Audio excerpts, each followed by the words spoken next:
ayatnya yang pertama sampai ayatnya yang ke-57. Dan sebelum kita mendengarkan bagian firman Tuhan ini, mari kita tenang dan kita berdoa. Kita berdoa. Di tangan kami Tuhan, terbuka firman-Mu yang kudus. Kami akan baca daripadanya, belajar untuk memahami apa maksud Tuhan yang harus kami lakukan di tengah-tengah perjalanan dan pergumulan hidup kami di dunia. Kami percaya Tuhan, Roh Kudus akan menguatkan kami, memampukan kami dan mengajarkan kami untuk memahami kehendak-Mu. Oleh sebab itu Tuhan datanglah di tengah-tengah kami dalam kuasa Roh Kudus, perbaharuilah hidup kami dan kuatkan iman kami.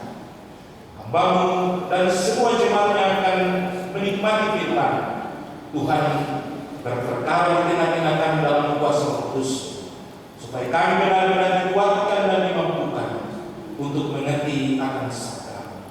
Bersabarlah kepada kami Tuhan, karena kami siap mendengarkan sabda. Amin. Kejadian pasal 41, ayatnya yang pertama sampai ayatnya yang ke-57. Demikian bunyinya mimpi Firaun. Setelah lewat 2 tahun lamanya, bermimpilah Firaun bahwa ia berdiri di tepi sungai Nil. Nampaklah dari sungai Nil itu keluar 7 ekor lembu yang indah bangunnya dan gemuk badannya, lalu memakan rumput yang di tepi sungai itu. Kemudian nampaklah juga 7 ekor lembu yang lain yang keluar dari dalam sungai Nil itu, buruk bangunnya dan kurus badannya, lalu berdiri di samping lembu-lembu tapi tadi di tepi sungai itu. Lembu-lembu yang buruk bangunnya dan kurus badannya itu memakan ke 7 ekor lembu yang indah bangunnya dan gemuk itu. Lalu terjagalah Firaun. Setelah itu tertidur pula ia dan bermimpi kedua kalinya. Tampak timbul dari satu tangkai bulir 7 bulir gandum yang bernas dan baik. Tetapi kemudian tampaklah juga tumbuh 7 bulir gandum yang kurus dan layu oleh angin timur. Bulir yang kurus itu menelan ke-7 bulir yang bernas dan berisi tanah. Lalu terjagalah Firaun, agaknya ia bermimpi. Pada waktu pagi gelisahlah hatinya. Lalu disuruhnyalah memanggil semua ahli dan semua orang berilmu di Mesir. Firaun menceritakan mimpinya kepada mereka, tetapi seorang pun tidak ada yang dapat mengartikannya kepadanya. Lalu berkatalah kepala juru minum kepada Firaun, "Hari ini aku merasa perlu menyebutkan kesalahanku yang dahulu. Waktu itu temanku Firaun murka, Tuan Firaun murka kepada pegawai-pegawainya dan menahan aku dalam rumah pengawal istana, serta dengan kepala juru roti. Pada suatu malam juga kami bermimpi.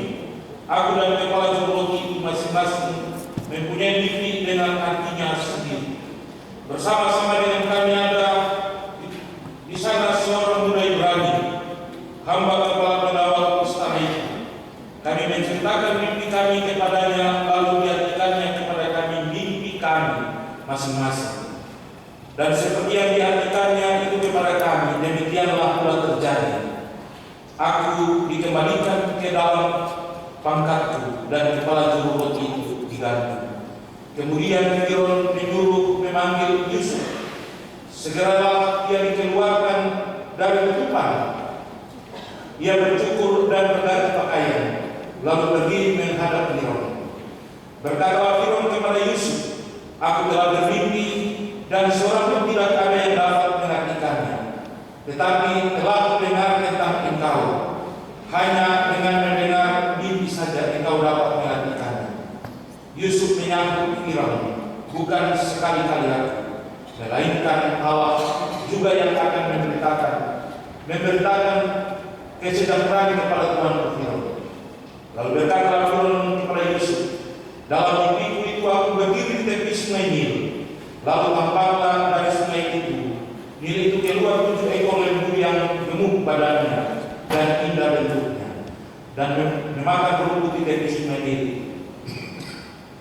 Tetapi kemudian tampaklah juga keluar 7 ekor lembu yang lain.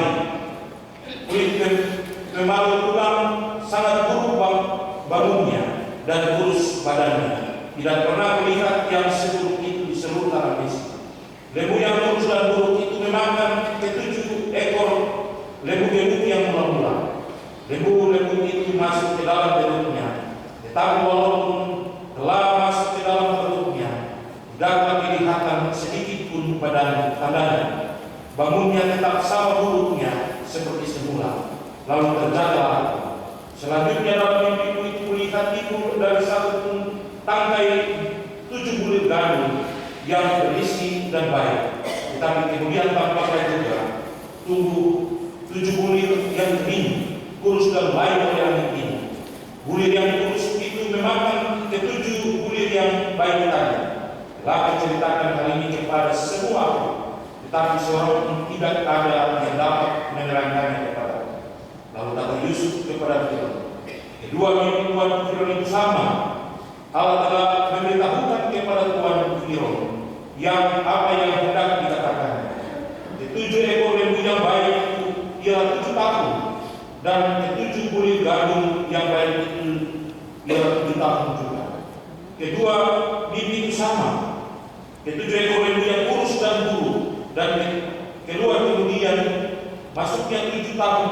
Demikian pula ke-7 bulir gandum yang hampa dan lain oleh angin timur itu. Maksudnya akan ada 7 tahun kelaparan. Inilah maksud perkataanku ketika aku berkata kepada Tuan Firaun, Allah telah memperlihatkan kepada Tuan Firaun apa yang hendak dilakukannya. Ketahuilah Tuanku, akan datang 7 tahun kelimpahan di seluruh tanah Mesir. Kemudian akan timbul 7 tahun kelaparan, maka akan dilupakan segala kelimpahan itu di tanah Mesir, karena kelaparan itu mengurus keringkan negeri ini. Sesudah itu akan tidak kelihatan lagi bekas kelimpahan di negeri ini karena kelaparan itu, sebab sangat hebatnya kelaparan itu. Sampai 2 kali mimpi itu diulangi bagi Tuan Firaun. Berarti hal itu telah ditetapkan oleh Allah, dan Allah akan segera melakukannya. Oleh sebab itu, baiklah Tuan Firaun mencari seorang yang berakal budi dan bijaksana, dan mengangkatnya menjadi kuasa atas tanah Mesir. Baiklah juga Tuan Firaun berbuat begini, yakni menempatkan penilik-penilik atas negeri ini, dan dalam ke-7 tahun kelimpahan itu memungut 1/5 dari hasil tanah Mesir. Mereka harus mengumpulkan segala bahan makanan dalam tahun-tahun baik yang akan datang ini, dan di bawah kuasa Tuanku, Firaun menimbun daging di kota-kota sebagai bahan makanan, serta menyimpannya. Demikianlah segala bahan makanan itu menjadi persediaan untuk negeri ini dalam 7 tahun kelaparan yang akan terjadi di tanah Mesir, supaya negeri ini jangan binasa karena kelaparan. Yusuf di Mesir sebagai penguasa. Usul itu dipandang baik oleh Firaun dan oleh semua pegawainya. Lalu berkata Firaun kepada para pegawainya, mungkinkah kita mendapat orang seperti ini, seorang yang penuh dengan roh Allah? Kata Firaun kepada Yusuf, oleh karena Allah telah memberitahukan semuanya ini kepadamu, tidaklah ada orang yang demikian berakal budi dan bijaksana seperti engkau. Engkaulah menjadi kuasa atas istana dan kepada perintah di seluruh rakyat akan taat. Hanya tahta inilah kelebihanku daripadamu. Selanjutnya Firaun berkata kepada Yusuf, dengan ini aku melantik engkau menjadi kuasa atas seluruh tanah Mesir. Sesudah itu Firaun menanggalkan cincin materinya dari jarinya dan mengenakannya pada jari Yusuf. Dipakainya kepada Yusuf pakaian daripada kain halus, dan ditangkapkannya kalung emas pada lehernya.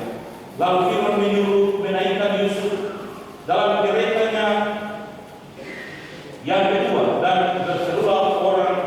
depan Yusuf. Hormat, demikianlah Yusuf dilantik oleh Firaun menjadi kuasa atas seluruh tanah Mesir. Berkatalah Firaun kepada Yusuf, "Akulah Firaun, tetapi dengan tidak berkata Firaun kepada Yusuf, "Akulah Firaun, tetapi dengan tidak setahumu seorang pun tidak boleh bergerak di seluruh tanah Mesir." Lalu Firaun menamai Yusuf Sefnat Panea, serta memberikan Asnat anak Potifera imam di On kepadanya menjadi istrinya.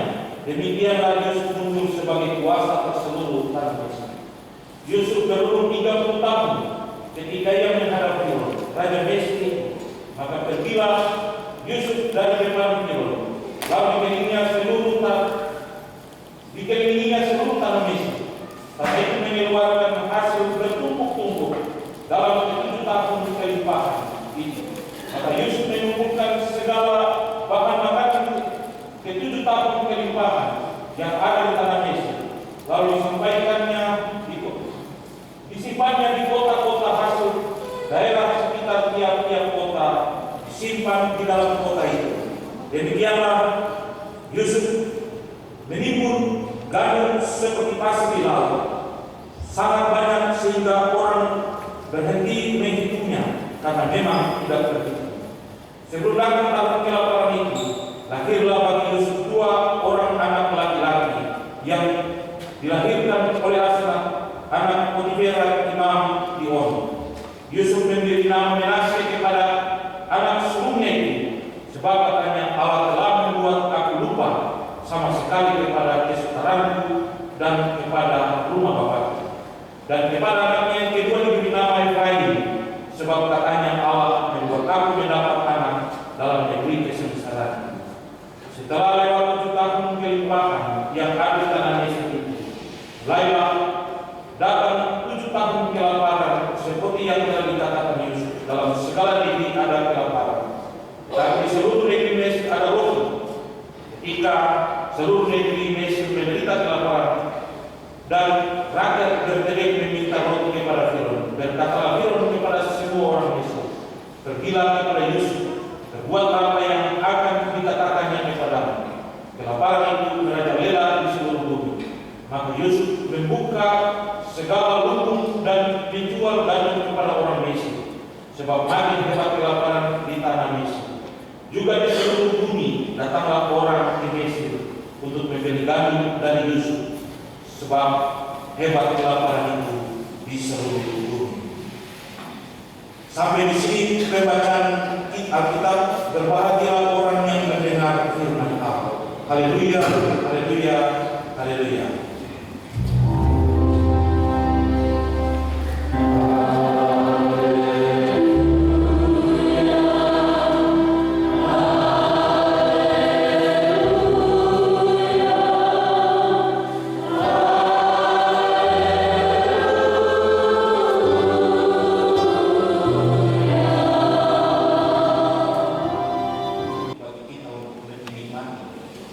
Kita bersyukur karena hari ini kita masih ada dalam sebuah kebahagiaan, karena kita dipertemukan dalam sebuah persekutuan yang indah dengan pergumulan dan perjalanan hidup kita. Bacaan kita hari ini Kejadian pasal 41 ayat 1 sampai 57 akan mengajak kita semua untuk memahami bagian firman dalam sebuah catatan tema, misi pemulihan dan pemberdayaan bangsa-bangsa. Ada ungkapan bersakit-sakit dahulu, berenang-renang kemudian. Kalau salah ya, bersakit-sakit, berakit-rakit ke hulu, berenang-renang ke tepian, bersakit-sakit dahulu, bersenang-senang kemudian. Itulah sebuah ungkapan yang melukiskan sebuah kisah kehidupan orang yang ada dalam sebuah pergumulan hidup. Namun dari kesakitan atau pergumulan yang berat itu, pada akhirnya dia akan menuai hasil dari sebuah proses pergumulan panjang dan kebahagiaan menjadi bagian dari hidupnya. Ternyata orang Mesir memiliki sebuah anggapan yang diyakini bahwa sebuah mimpi akan menentukan masa depan mereka. Sehingga kalau kita baca dalam kisah tadi, ketika Firaun bermimpi, dia mengumpulkan semua orang pintar di Mesir untuk mengartikan mimpi itu untuk menjadi pedoman dan panutan baginya dalam memikirkan hal-hal ke depan.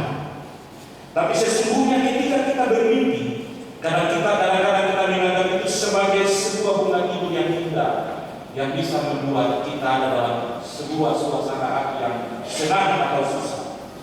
Tetapi kita juga seperti orang-orang Mesir, selalu bermimpi dan melihat mimpi itu sebagai sebuah pesan masa depan yang akan membuat kita sangat bertekun dan sangat mempengaruhi hidup ini dalam sebuah proses hidup yang kita jalani. Namun Bapak Ibu yang diberkati Tuhan, ternyata Allah memiliki sebuah perencanaan yang lain dalam membangun kehidupan setiap orang ketika ia menginginkan orang itu ada dalam sebuah proses perjalanan hidup yang dijalaninya di tengah-tengah hidup ini. Kalau dari bacaan sebelumnya kita bisa melihat, ternyata Yusuf ada dalam sebuah situasi yang sulit. Dia dijual oleh saudara-saudaranya atas kebencian mereka terhadap dia. Ia juga dimasukkan dalam sebuah penjara karena ada kesalahan yang dia lakukan, dan itu bukan sebuah kesalahan, tetapi ada sebuah tindakan pemfitnahan terhadap dirinya atas sebuah keinginan kemanusiaan. Namun Tuhan memakai caranya sendiri dalam memproses dan membuat setiap orang untuk ada dalam sebuah kehidupan kenyamanan yang harus dinikmatinya. Sebuah batu berharga kalau tidak dipoles dengan indah, dengan sulitnya, maka tidak mungkin menjadi batu bermata atau emas yang indah dan menjadi rebutan setiap orang. Ternyata Tuhan memoles dan membuat Yusuf dalam sebuah situasi yang begitu sulit baginya. Tapi ia tetap ada dan ia tetap setia kepada Tuhan. Sehingga dalam bacaan kita ini ada dua perikop yang sangat besar untuk kita pahami.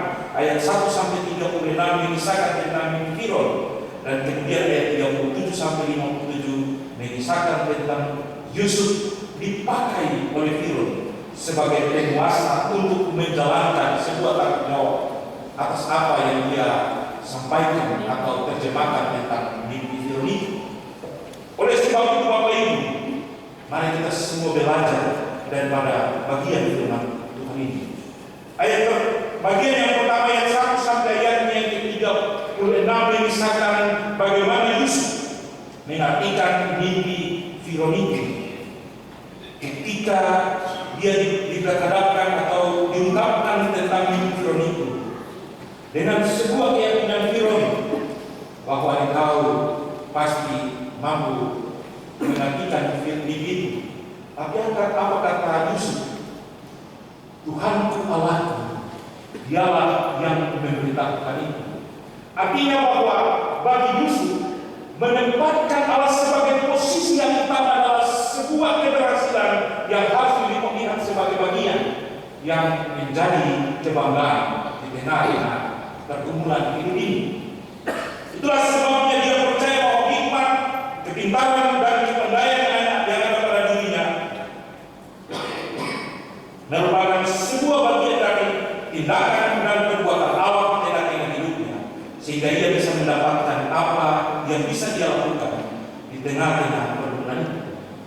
Kemudian dari mimpi Firaun itu, dan ketika dia menerangkannya, ia pun meminta kepada Firaun mempersiapkan segala hal yang terjadi. Ada kelimpahan, tetapi juga ada kelaparan. Bagi Yusuf, sebuah kelimpahan akan membuat kita lupa akan segala kehidupan yang bisa kita jalani. Nanti kita tidak pernah memikirkan tentang masa hidup ini. Ada saat di mana kita di atas, ada saat di mana kita di bawah, dan kita harus ada dalam sebuah tindakan yang harus kita persiapkan. Saya baca buku Andar Ismail, dia bilang begini, sesungguhnya kita harus tahu bahwa pensiun itu sesuatu hal yang sangat menakutkan. Karena kadang orang hidup enak-enak dalam pekerjaan yang pensiun langsung terlama ada dalam sebuah situasi yang sulit. Tapi ada juga yang pensiun, tapi dia enjoy saja karena mungkin dia mempersiapkan segala sesuatu yang telah ada. Itulah sebabnya bagi Yusuf ke-7 tahun yang akan mengalami kemakmuran hendaknya dilihat sebagai sebuah anugerah Allah yang harus dipersiapkan untuk mempersiapkan ke-7 kelaparan, ke-7 tahun kelaparan yang akan dialami dengan kehidupan tanah Yesus. Dan untuk mendapatkan atau mempersiapkan semua itu, Yusuf berkata kepada Firaun, kalau kau jago, kau siapkan orang yang akan mengatur semua proses itu. Bagi Firaun luar biasa. Dalam ayat 37 sampai 57, dia bilang untuk semua pegawainya, kalau kau tuh mencari orang seperti ini juga berada, tapi sesungguhnya kita harus menempatkan dia sebagai orang yang berbudi luhur dan bijaksana. Itu sebuah tindakan Allah yang luar biasa di tengah-tengah tanggung jawab dan upaya pemberdayaan yang dia lakukan bagi orang lain. Tahun 2024 DKI menetapkan tahun ini sebagai tahun pemberdayaan. Bagaimana semua orang diberdayakan untuk bisa maju dan membuat hidup ini menjadi indah bagi dirinya.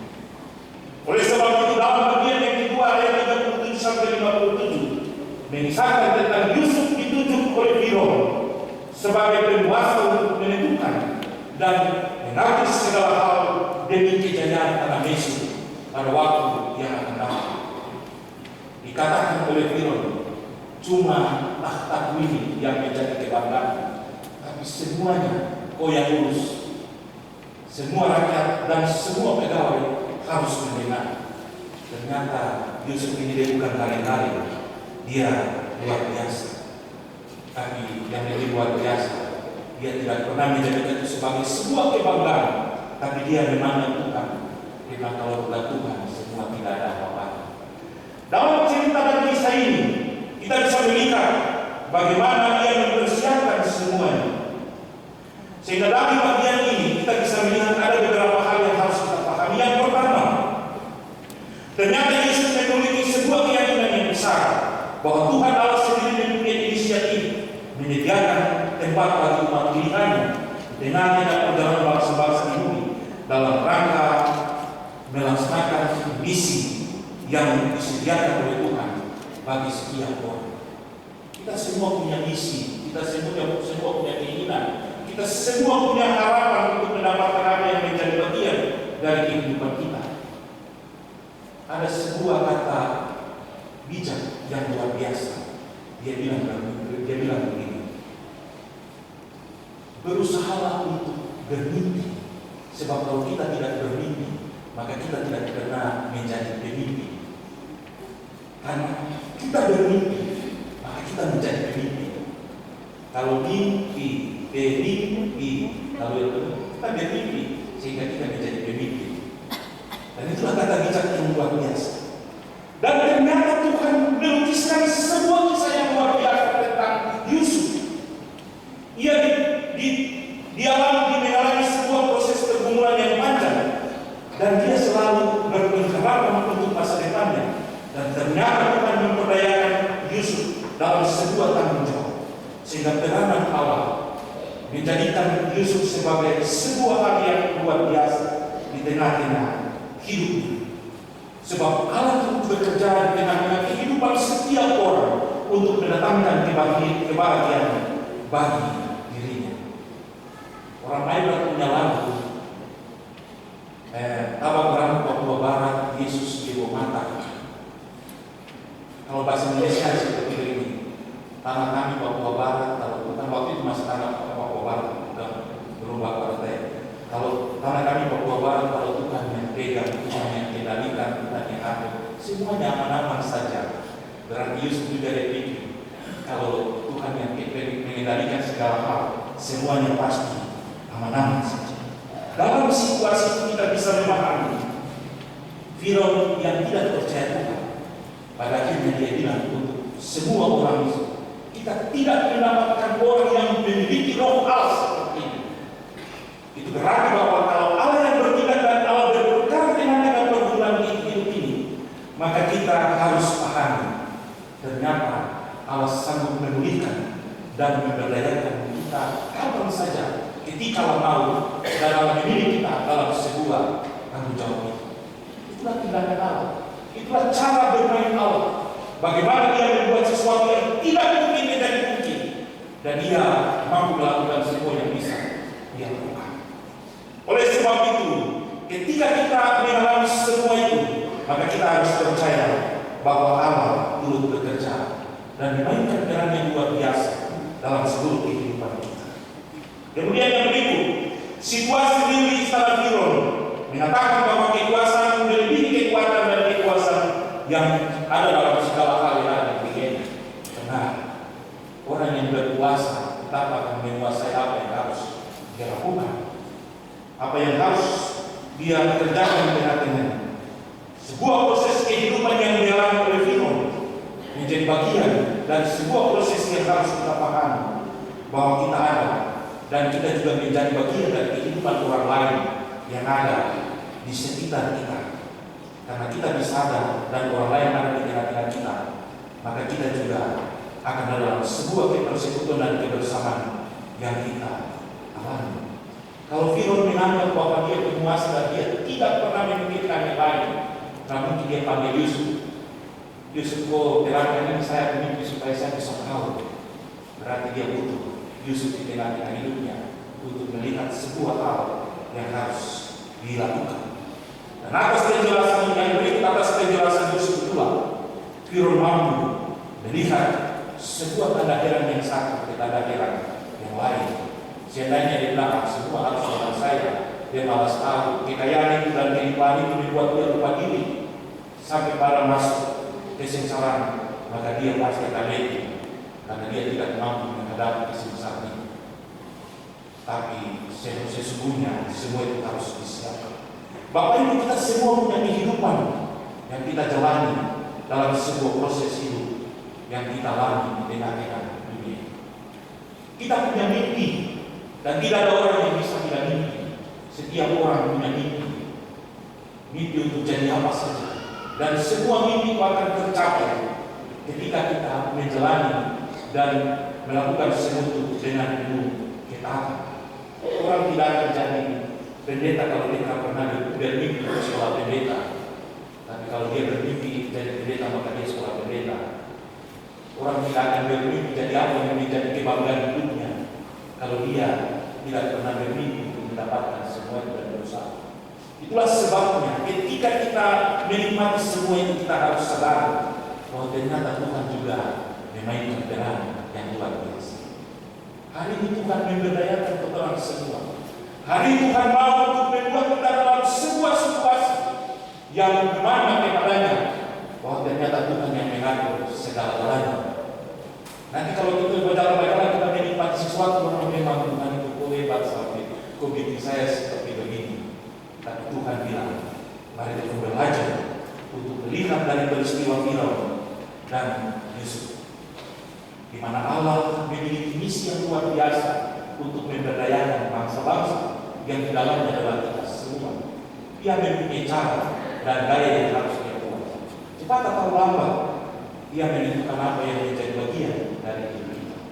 Oleh sebab itu, Bapak Ibu, mari kita pulang, kita memahami dan mengimani bahwa Tuhan akan ketemu semua.